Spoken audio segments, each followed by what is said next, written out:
Sometimes our anxiety or negative thoughts are coming because Spirit really wants to connect to us. I'm Bridget Hart, coach, business consultant, and blossoming mystic. I hope that you enjoy the content I'm about to bring you today, and don't forget to subscribe down below, like the video, and leave me a comment because this is all about interacting with you.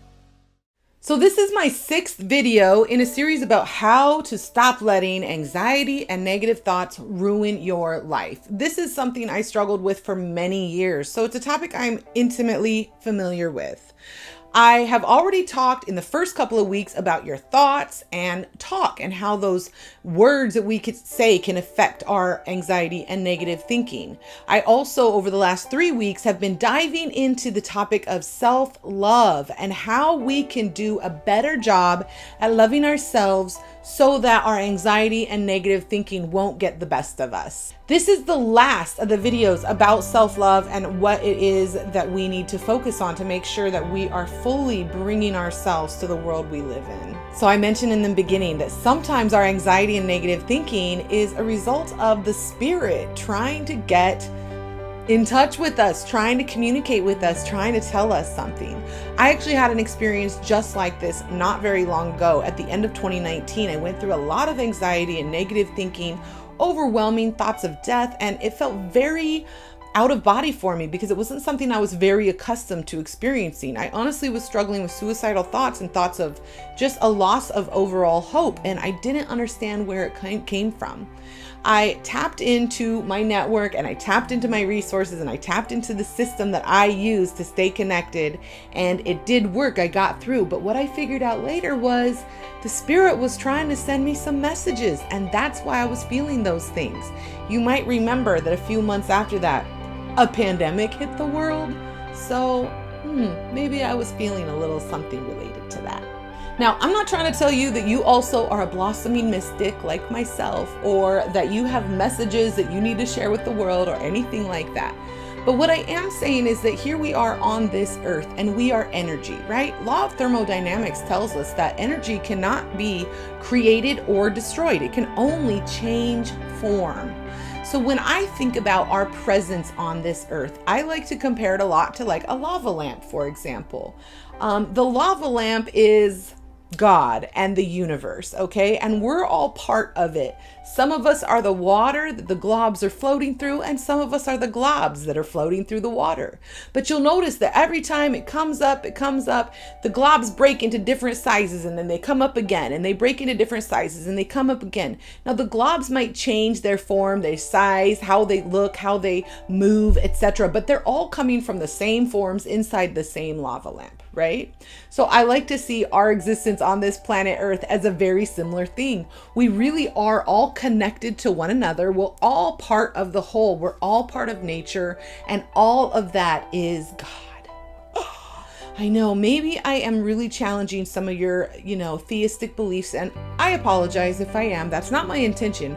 My intention, though, is to open up your mind to the possibility that God is everywhere around us, and they are all in and through us. As a part of God in nature, you are an integral piece of the pie, and everybody that you're around is also an integral piece of that pie, and all of the people and all of the nature that you're around is a part of God, of that pie. So bear with me. The spirit wants to be connected to you, but the spirit is connected to you. You really have no way around that, okay? What I'm talking about now is just being open and able to connect with and hear what the spirit is telling you. Now, I get that this video might be a little tough for my friends in the atheistic community, and I apologize. My background is Christianity. That's the language and the bias that I come from, and know that I honor and respect your interaction in this as well. And I will work to get some good language for how this applies to you as well. But ultimately, the point is I'm connected to you. You're connected to me. We are part of nature and earth together, and we all matter. So now that you know that spirit is kind of all in and through you, all in and through everything that you interact with, including maybe your church or your temple or just your bowling team or your neighborhood group or just your family even, How do you get more connected to spirit so that you can get some relief from those anxiety and negative thoughts? The first thing I want you to do is get quiet. Just get quiet. This is a really hard activity in today's day and age with all the news that's going on, with the pandemic going on, with all the scary things that are happening all around us. It's very hard to get quiet. But the first most important part of how to connect with spirit is to get quiet. I am a fan of using tools to help us accomplish the things that we're trying to accomplish.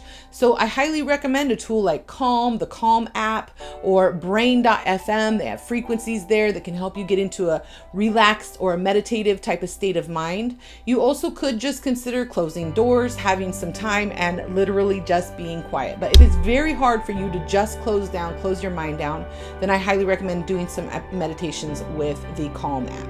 Other ways that you can get quiet are going into nature by yourself, where you're not talking to other people, but you're really just communing with nature. Doing meditation, doing a yoga class, even working out can be a very meditative experience when you're allowing yourself to think about things while you're silently working. Once you get quiet, then I want you to get connected. All right. Now, when I say get connected, this is a very intentional part of this. All right. It might have to do with researching the historical roots of your lineage, of your ancestry with regard to religion.